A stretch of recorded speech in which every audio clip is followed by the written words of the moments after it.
তো সেক্ষেত্রে আপনি তাকে কোন ইয়েতে বিশ্বাস করেন, কোন বিষয়টা অগ্রাধিকার দিয়ে বিশ্বাস করেন আসলে আদৌ ভালোবাসে আপনাকে? এখন ভাইয়া হয় কি, এখন ওই ভালোবাসার দিকটা আমার ভিতরে আসলে কাজ করে না।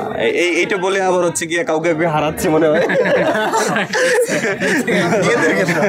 তো আমার কাছে আসলে, তবে ভাই মানুষ আছে যারা পিওর অথেন্টিক রিয়েল ভাবে ভালোবাসে। সো এখন যারা আসবে তারা হয়তো আমার পজিশন দেখেই আসবে।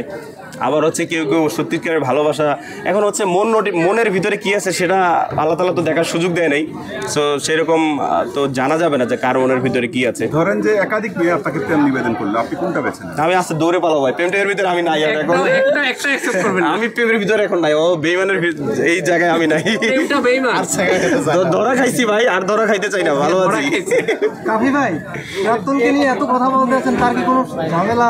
ওটা তো আমার দেখার বিষয় না, সে যে আমাকে ঝামেলা করে বসাই দিয়ে গেছে সেটাই তো আমি শেষ করতে পারতেছি না। আপনি কি বলতে যাচ্ছেন যে আপনার জীবনে যে ভালোবাসা আসছে তাতে আপনার বিশ্বাস নষ্ট হয়েছে জীবনে? না, তবে সে যে আসছিল এটা কিন্তু আমার জন্য একটা গুড পজিটিভ দিক, কারণ সে না থাকলে হয়তো এত ক্যামেরার সামনে দাঁড়িয়ে কথা বলার সুযোগ হতো না, বই লেখার সুযোগ হতো না, এত মানুষ ভালোবাসতো না। এই দিক থেকে তাকে ভালোবাসি, বাট ক্ষমা করবো না। আপনি এই যে প্রেমে ব্যর্থ হয়েছেন